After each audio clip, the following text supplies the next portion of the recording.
Morning.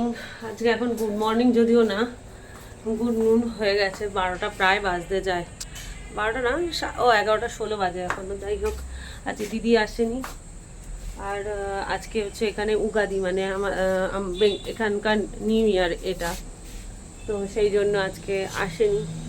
কালকে সন্ধ্যাবেলা phone করে বললো দিদি আমি আসবো না, কি মজা। আমিও বললাম। তো যাই হোক, আজকে বাসনপত্র অল্প কিছু আছে এই যে এখানে, সেটা মেজে নেব। কিছু কালকে রাত্রিবেলা কিছু মেজে নিয়েছি, আর কয়েকটা জিনিস এখন মাজতে হবে। এদিকে ডালটা ভিজিয়ে দিলাম, আর এদিকে হচ্ছে মাছের মাথাটা বের করে রেখেছি। এই যে বেসিনে মাছের মাথাটা বের করে রেখেছি, কারণ মাছের মাথা দিয়ে মুগ ডাল হবে। রিবন নাক ছিটকে চলে গেল।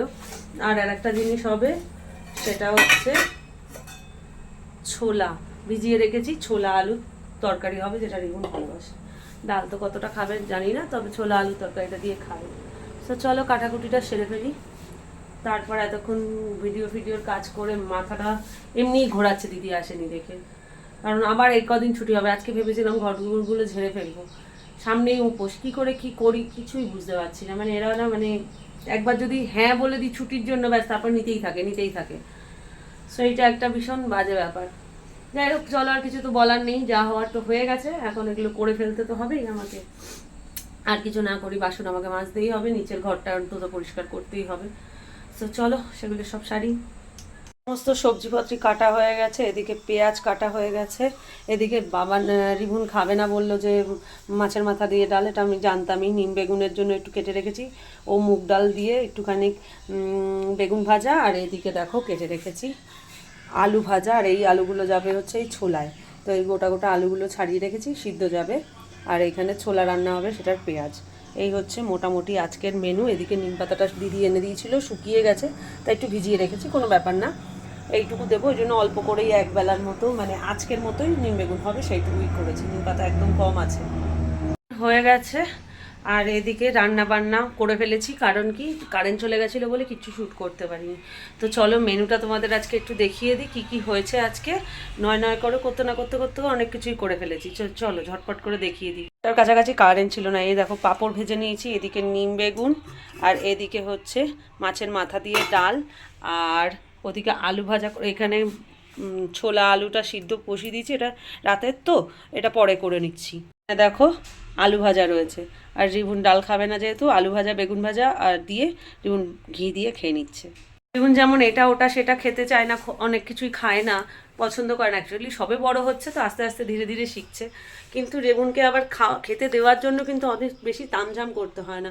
একটু আলু সিদ্ধ ডিম সিদ্ধ বাটার দিয়ে দিলে খেয়ে নেয়, একটু ডাল সিদ্ধ সঙ্গে একটা ডিমের পোচ করে দিলে রিবুন খেয়ে নেয়। যেমন আজকে আলু ভেজেছি, পাঁপড় ভেজেছিলাম, পাঁপড়টা খাবে না বললো, কিন্তু সঙ্গে একটু বেগুন তো আমি কেটেইছি, একটা ওর মতো রিং চাকা কেটে দিয়ে দিয়েছি, বাস ওর কিন্তু হয়ে যায়। ওর কিন্তু প্রচুর মানে মানে খাই না আমি যেমন অনেক কিছু, সেমনি ওর খাওয়া নিয়ে কিন্তু ঝামেলাও নেই।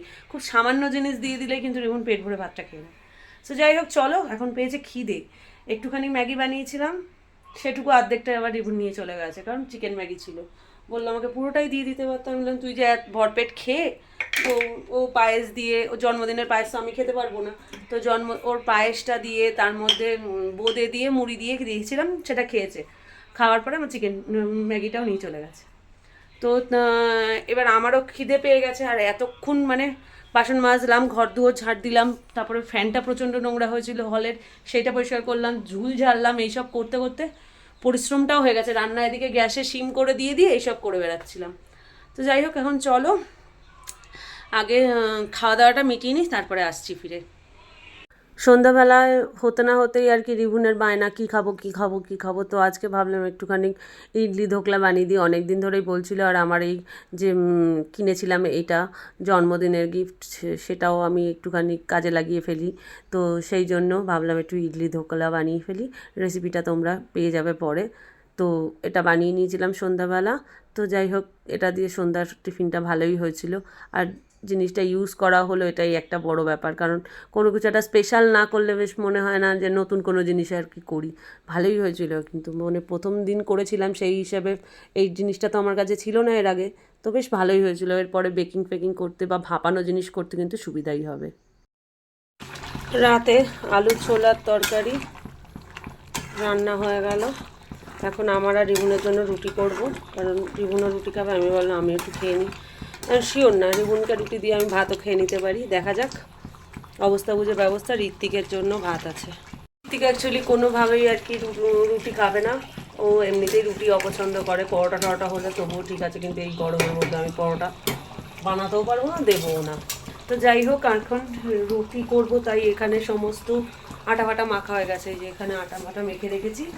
আর রুটিটা করলেই মোটামুটি রিবুনকে খেতে দিয়ে দেবো। কালকে রিবুনের স্কুল আছে। প্রথমে বলেছিল যে না 9-10 ছুটি আছে, তারপরে এখন বলছে যে 9-10 না, শুধু 9 তারিখ ছুটি, 10 তারিখ ম্যান্ডেটারি অ্যাটেন্ডেন্স। তো যাই হোক, কালকে স্কুল আছে যেহেতু স্কুলেও রুটি ফুটি দিতে হবে। না আটাটা মেখেই রাখলাম। আর আলু ছোলার তরকারি হলে রুটি তো খাবেই সে। চলো করে নিই, তারপরে খেতে দিয়ে নিই, নইলে দেরি হয়ে যাবে। রিবুনের রাতের থালি রেডি, রুটি আর আলু ছোলার তরকারি।